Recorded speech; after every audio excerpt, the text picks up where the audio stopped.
السلام علیکم ناظرین، میں راجہ عاطف ذوالفقار آپ کی خدمت میں حاضر. ناظرین، آج کے پروگرام میں ہم 3 اہم موضوعات پہ بات کریں گے. پہلا تو یہ کہ تحریک لبیک پر پابندی کا باقاعدہ نوٹیفیکیشن جاری کر دیا گیا ہے. یہ پابندی قانونی طور پر، اخلاقی طور پر اور انتظامی طور پر کتنی مؤثر ثابت ہو سکے گی. اور پھر ہم بات کریں گے کہ جناب ہمارے وزیر اعظم صاحب ان دنوں قانون کی حکمرانی پہ بڑا زور دے رہے ہیں، اس میں کتنی حقیقت ہے اور کتنا فسانہ ہے. اور پھر ہماری یہ حکومت پہلے دن سے ہی قوم کو ماموں بنا رہی ہے ہر معاملے پر. تازہ ترین کس چیز پر ماموں بنایا ہے، اس پہ ہم بات کریں گے. تو اس سے پہلے کہ ہم اپنے پروگرام کو آگے بڑھائیں، آپ سے گزارش ہے کہ اگر ابھی تک آپ نے ہمارا چینل سبسکرائب نہیں کیا تو پلیز کر لیجئے اور ساتھ ہی بیل آئیکن بھی دبا دیجئے تاکہ جو ہی ہمارا کوئی پروگرام اپلوڈ ہوتا ہے تو اس کا نوٹیفیکیشن فوری طور پر آپ کو موصول ہو سکے. پروگرام کا باقاعدہ آغاز کرتے ہیں. تحریک لبیک پر پابندی کے حوالے سے اس حوالے سے اب ایک باقاعدہ نوٹیفیکیشن وزارت داخلہ کی طرف سے جاری کر دیا گیا ہے اور اسے کالعدم قرار دے دیا گیا ہے. اس تنظیم کے سربراہ حافظ سعد رضوی کی گرفتاری کے بعد بہت سارا معاملہ کھڑا ہوا. حافظ سعد کو جب گرفتار کیا گیا تو اس کے بعد پورا ملک ایک طرح سے مفلوج ہو کے رہ گیا. تمام جو بڑے چھوٹے شہر تھے ان کے راستے بند کر دیے گئے، توڑ پھوڑ ہوئی، بہت ساری گرفتاریاں ہوئیں، بہت سارے سینکڑوں کی تعداد میں پولیس اہلکار زخمی ہوئے، 2-3 پولیس اہلکار بیچارے اپنی جان سے بھی گئے. اس کے بعد حکومت نے یہ فیصلہ کیا کہ اس تنظیم پر پابندی لگائی جائے اور پھر آج اس کی پابندی کا باقاعدہ نوٹیفیکیشن جاری کر دیا گیا ہے.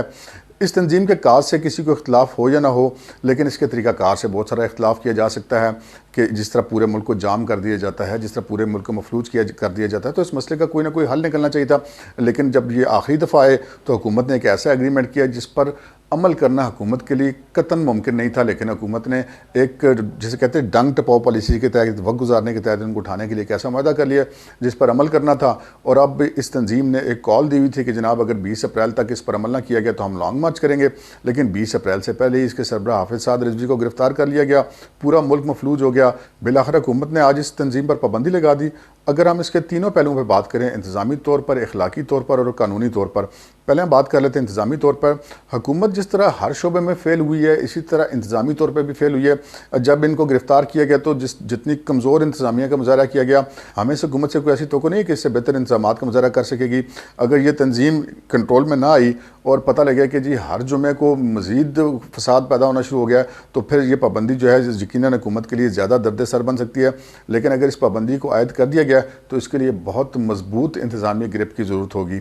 اس کے اخلاقی پہلو کی بات کریں تو ہم یہ کہہ سکتے ہیں کہ ہمارے موجودہ وزیر اعظم عمران خان صاحب اور ہمارے موجودہ وزیر داخلہ شیخ رشید احمد صاحب جب اپوزیشن میں تھے تو اس تنظیم نے جب آ کے دھرنا دیا تو یہ باقاعدہ ان کے دھرنوں میں جا کے شامل ہوتے رہے، ان کو مجاہد قرار دیتے رہے، وہاں تقریریں کرتے رہے، ان سے اظہار یکجہتی کرتے رہے.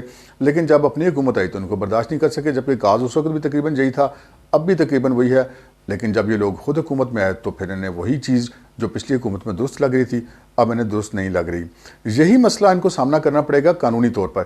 اگر اس تنظیم کو کالعدم قرار دیے جانے کے خلاف اس تنظیم کے کچھ لوگ اعلیٰ عدالتوں میں چلے گئے تو وہاں پر حکومت کے لیے بہت آکورڈ پوزیشن ہو جائے گی کہ جب یہ کہا جائے گا کہ اس تنظیم نے کون سا ایسا کام کیا ہے جو کہ پچھلی دور حکومت میں تحریک انصاف نے نہیں کیا تھا. کیا ایسے ہی گھیراؤ جلاؤ نہیں ہوا تھا؟ کیا ایسے ہی لوگ نہیں مارے گئے تھے؟ کیا ایسے ہی پولیس والوں کو تشدد کا نشانہ نہیں بنایا گیا تھا؟ بلکہ اس سے بہت زیادہ بڑھ کے کیا گیا تھا. اس وقت تو پارلیمنٹ ہاؤس کے باہر قبریں کھود دی گئی تھی، ریڈ زون میں داخل ہو گئے تھے لوگ، اداروں پر حملے کر کے PTV پر قبضے کر لیے گئے تھے، SSP کو مارا گیا تھا اور ایسی دھمکیاں دی گئی تھی کہ جناب ہم پھانسیاں لگائیں گے. اس طرح کی کوئی دھمکی ان کی طرف سے بہرحال نہیں آئی تھی. تو اس سچویشن کو عدالت میں اس کو کاؤنٹر کرنا حکومت کے لیے بہت زیادہ مشکل ہوگا. دوسرا کاؤنٹر کرنا مشکل اس لیے ہوگا قانونی طور پر کہ یہ ایک کالعدم تنظیم، ہم نے اس کو قرار تو دے دیا لیکن یہ کوئی باقاعدہ طور پہ مسلح تنظیم نہیں تھی جس طرح کے ماضی میں تنظیموں پہ ہم پابندی لگاتے رہے. یہ ایک باقاعدہ الیکشن کمیشن میں رجسٹرڈ ایک سیاسی جماعت ہے جس کے 2 MPs بھی ہیں سندھ میں. اگرچہ کہ اس جماعت کو پچھلے دور حکومت میں مسلم لیگ نون کے ووٹ بینک توڑنے کے لیے یہ کہا جاتا ہے کہ مبینہ طور پہ تخلیق کیا گیا تھا، لیکن یہ معاملہ اب ان کے اپنے گلے میں آ گیا ہے. ایک سیاسی طور پر الیکشن کمیشن میں رجسٹرڈ جماعت کو، جس کو ہم سیاسی جماعت کہیں گے، اس پہ پابندی عدالت میں جا کے کتنی مؤثر ثابت ہوگی یہ فیصلہ تو عدالت ہی کرے گی. لیکن بہرحال یہاں پر حکومت کا موقف کافی کمزور ہوگا اور اس پابندی کو عدالت سے ویلیڈیٹ کرانا کافی زیادہ مشکل ہوگا.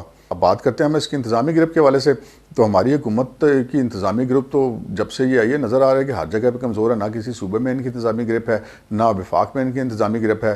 تو اس پابندی کو بجائے اس کے کہ انتظامی گروپ کے ذریعے مؤثر بنایا جائے، کہیں ایسا نہ ہو کہ یہ مزید فساد کا باعث بن جائے. اگر یہاں پر گروپ انتظامی طور پر کمزور رہی تو پتہ یہ چلے گا کہ جناب یہ معاملہ زیادہ بڑھ گیا ہے اور آئندہ ہر جمعے کو ایک نیا فساد کھڑا ہو جائے.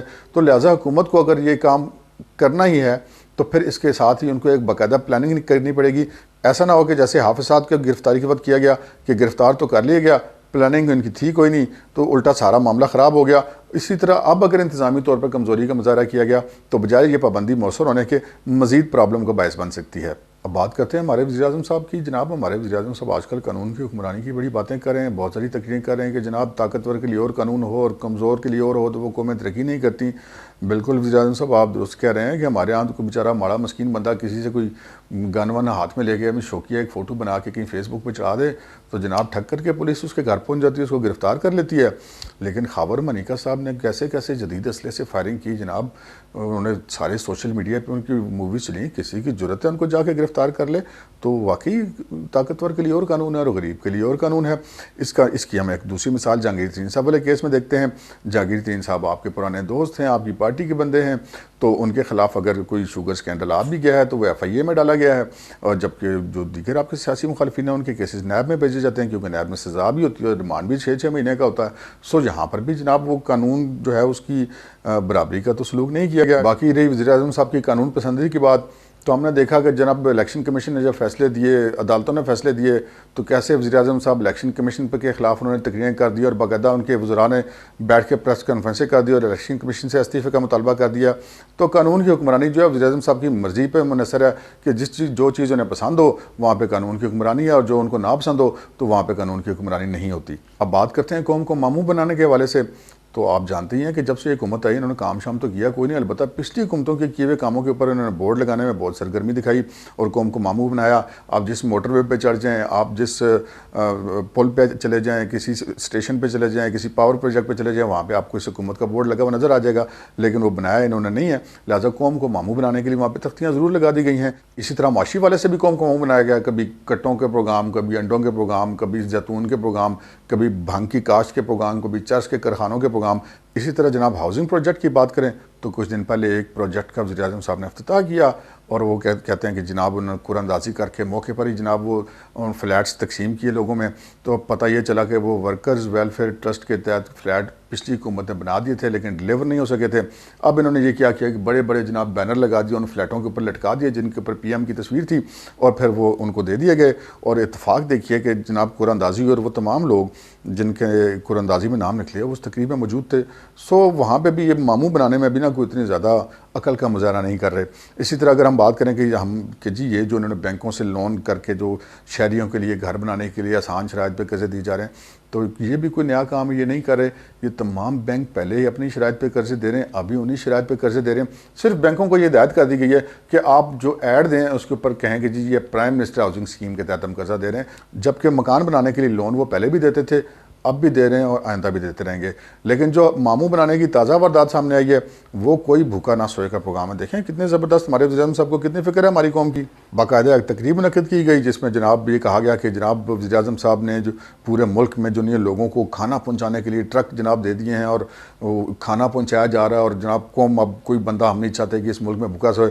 لیکن اسی تقریب میں جناب وزیر اعظم صاحب کی جو معاون خصوصی تھیں, ایڈوائزر تھی اس پروگرام کے لیے, ڈاکٹر ثانیہ نشتر, انہوں نے پول کھول دیا کہ جی یہ جو سیلانی ٹرسٹ وغیرہ جو باقی تمام تنظیمیں ہیں یہ جو ایک بھوکوں کو کھانا کھلانے کے لیے کئی دہائیوں سے اپنا دسترخوان چلا رہی ہیں, وہی تنظیمیں ہیں, وہی بھوکوں کو کھانا کھلانے کا پروجیکٹ ہے جو کئی دہائیوں سے چل رہا ہے, اب بھی چل رہا ہے, آئندہ بھی چلتا رہے گا. فرق صرف اتنا ہے کہ اس کے اوپر وزیر اعظم صاحب کی تصویر لگ گئی ہے اور ساتھ لکھا گیا ہے کہ کوئی بھوکا نہ سوئے. وہ تنظیمیں بیچاری بھی مجبور ہے, اب حکومت کی بات کس طرح نہ مانے, اس ملک میں انہوں نے بھی رہنا ہے. لیکن قوم کو یہ ضرور بتانے کی کوشش کی گئی ہے اور ایک دفعہ پھر ماموں بنایا گیا ہے کہ ہمارے وزیر اعظم صاحب کو بھوکی قوم کا کتنا فکر ہے.